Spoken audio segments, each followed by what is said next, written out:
Hello दोस्तों, नमस्कार। मैं हूं नीरज राय और स्वागत है आपका फार्मा हार्ट्स में। दोस्तों, ये एक प्रकार का रैंडम वीडियो है। इसमें मैं बिल्कुल भी एडिटिंग नहीं करूंगा, बिल्कुल भी कोई चीज़ लिखूंगा नहीं। अगर आपको हिंदी आती है, इंग्लिश थोड़ा बहुत आती है, तो आप हमारी बात को अगर समझ पाते हैं तो हमारी वीडियो को देखते रहिए। आज के वीडियो में मैं बात करने वाला हूँ कुछ एक क्वेश्चन की, जो कि है फार्मास्यूटिकल ज्यूरिस्प्रूडेंस का। दोस्तों, डी&सी एक्ट हम पढ़ते हैं, क्योंकि डी&सी ज्यूरिस्प्रूडेंस का एक ऐसा एक्ट है जिसमें से आपसे एनुअल एग्जाम में 40 नंबर का क्वेश्चन पूछा जाता है।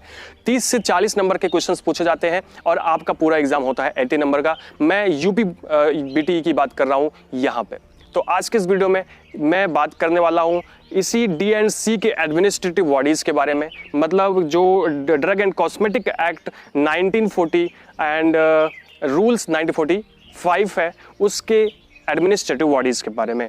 दोस्तों, इसके लिए जब भी कोई रूल बनाया जाता है, जब भी कोई एक्ट बनाया जाता है, तो उसमें रूल्स बनाए जाते हैं और उस रूल को फॉलो करने के लिए, रूल्स को बनाने के लिए, रूल्स सही तरीके से चलते रहे, उसके लिए किसी भी एक्ट के अंदर एडमिनिस्ट्रेटिव बॉडीज बनाई थी हैं। और ये एडमिनिस्ट्रेटिव बॉडीज आपके डी&सी एक्ट में भी बनाई गई थी। तो ये क्वेश्चन अक्सर पूछा जाता है। तो आपको बताऊं तो यहाँ पे बनाई गई 3 प्रकार के बोर्ड्स बनाए गए। जिसकी एडमिनिस्ट्रेटिव बॉडीज बनाई गई उसमें 3 प्रकार के बोर्ड्स बनाए गए। पहला बोर्ड था एडवाइजरी बोर्ड, दूसरा बोर्ड था एनालिटिकल बोर्ड, तीसरा बोर्ड था एक्सिक्यूटिव बोर्ड।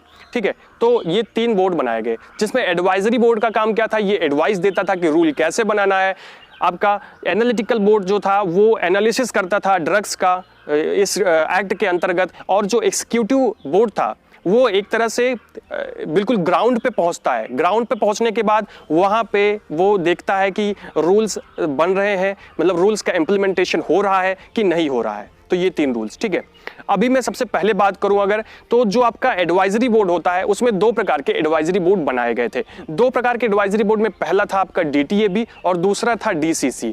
DTAB को हम बोलते हैं ड्रग टेक्निकल एडवाइजरी बोर्ड। ये सेंट्रल गवर्नमेंट को रूल्स के तहत, जो भी ड्रग के तहत, मतलब ड्रग के लिए जो भी टेक्निकल एडवाइस होती हैं उसको देने का काम DTAB करता है कि किस प्रकार के रूल्स बनाए जाए, वो उनको कैसे कैसे रूल्स बनाया जाए जिससे हमारी चीज़ें सही हो सके, मतलब हम सही तरह से रूल्स, ऐसे रूल्स बनाएं कि ड्रग के ऊपर कंट्रोल कर सकें। DCC मतलब ड्रग कंसल्टेटिव कमेटी, इसका काम क्या होता है? ड्रग कंसल्टेटिव कमेटी भी DTAB की तरह होती है, लेकिन ये DTAB की सहायता करती है। DTAB की सहायता करने का मतलब जो भी एडवाइस देता है DTAB, उसमें सहायक कौन होता है? DCC, क्योंकि ये ग्राउंड फ्लोर पे काम करने का काम करता है। उसी तरह से DCC भी सेंट्रल गवर्नमेंट को भी सलाह देता है और साथ में DTAB को भी सलाह देता है कि काम कैसे करना है, एडवाइस कैसे देनी है, कैसे रूल्स बनाने हैं। तो दूसरा जो होता है आपका वो एनालिटिकल बोर्ड होता है। एनालिटिकल बोर्ड में एनालिसिस होता है, तो इसमें जो काम करते हैं उनको हम गवर्नमेंट एनालिस्ट बोलते हैं। ठीक है, और इसमें लेबोरेटरीज बनाई जाती है, क्योंकि एनालिसिस ऐसे खुले में तो किया नहीं जा सकता, तो उसके लिए लेबोरेटरी बनाई गई। और ये 2 प्रकार की लेबोरेटरी होती है। एक तो सेंट्रल लेवल पे जब भी कोई ड्रग इंपोर्ट या एक्सपोर्ट होती है तो उसको एनालिसिस करने के लिए सेंट्रल ड्रग लेबोरेटरी होती है, जो कि कोलकाता में है। इसका गठन किया गया। तो क्योंकि भारत बहुत बड़ा प्रांत है, इसमें बहुत सारे यूनियन है, बहुत सारे संघ है, बहुत सारे राज्य हैं, तो हर चीज की ड्रग की सैंपलिंग ले जाके अगर आप सेंट्रल ड्रग लेबोरेटरी में एनालिसिस करोगे तो आपके पास समय नहीं बचेगा। तो ऐसी कंडीशन में क्या किया गया कि हर स्टेट के अंदर ये जारी कर दिया गया कि आपको एक स्टेट लेबोरेटरी बनानी है। स्टेट, जैसे सेंट्रल ड्रग लेबोरेटरी होती है वैसे स्टेट ड्रग लेबोरेटरी बनानी है, या स्टेट ड्रग कंट्रोल लेबोरेटरी उसको हम बोलते हैं, या फिर स्टेट ड्रग कंट्रोल एजेंसी भी हम बोलते हैं। तो ये सारी बातें अब वहाँ पे बताई गई कि मतलब जो स्टेट के अंदर है उसके अंदर भी लेबोरेटरी बनाई जाती है। तो वहाँ पे क्या होता है कि स्टेट के अंदर जो भी ड्रग का एनालिसिस करना होता है वो कौन करता है? स्टेट लेबोरेटरी करती है। ठीक है, उसके बाद एक्सिक्यूटिव कमेटी बनाई गई। एक्सिक्यूटिव कमेटी कहीं पे, देखो बुक्स की बात करें तो कहीं पे 3 एक्सिक्यूटिव कमेटी के बारे में बात करते हैं, कहीं पे 3, कहीं पे 2, कहीं पे 4 के बारे में बात करते हैं। ठीक है, तो मैं 3 के बारे में बताऊंगा आपको 3 कौन कौन सी है। सबसे पहली जो एग्जीक्यूटिव कमेटी है वो बनाएगी लाइसेंसिंग अथॉरिटी। लाइसेंसिंग अथॉरिटी का काम क्या होता है? देखो, उन्होंने रूल बना दिया, उन्होंने एनालिसिस कर दिया, इन्होंने क्या किया, ये ग्राउंड पे आ गए और इन्होंने क्या किया, लोगों को लाइसेंस दे दिया। लाइसेंस इश्यू कराने का काम किसका होता है? लाइसेंसिंग अथॉरिटी का। और रूल्स का इंप्लीमेंटेशन भी ये लोग करते हैं, लाइसेंस के अंदर लिख के देते हैं आपको ये ऐसे ऐसे करना है, अगर नहीं करोगे तो आपके ऊपर पेनाल्टी पड़ेगी। तो लाइसेंसिंग अथॉरिटी का काम मेनली क्या था? रूल्स का इंप्लीमेंटेशन वेरिफिकेशन थोड़ी तरह से कराना, मतलब वो कुल मिला के वो एक तरह से सुझाव दे देते हैं और लाइसेंस इशू कर देते हैं। दूसरा होता है आपका drug inspector. Drug inspector state के अंदर होता है, ध्यान से देखिएगा, ड्रग इंस्पेक्टर स्टेट के अंदर होता है और स्टेट के अंदर जब भी जो भी मैन्युफैक्चरिंग हो रही है, जो भी मैन्युफैक्चरिंग हो रही है, सेलिंग हो रही है ड्रग की, वहां से वो सैंपल उठा करता है, मतलब वहां पे वो इंस्पेक्शन करता है ड्रग इंस्पेक्टर और साथ ही साथ में ये जो रूल्स है ड्रग D&C के, उसका इंप्लीमेंटेशन करवाता है कि भैया करो नहीं तो डंडे मारेंगे, ठीक है। और फिर क्या करता है, अगर जो नहीं करता उसकी सैंपलिंग लेता है, मतलब उसकी ड्रग उठाएगा और कहां भेज देगा, स्टेट लेबोरेटरी में उसका एनालिसिस होगा। अगर दवा सही है तो कोई दिक्कत नहीं तो पेनाल्टी पड़ जाएगी।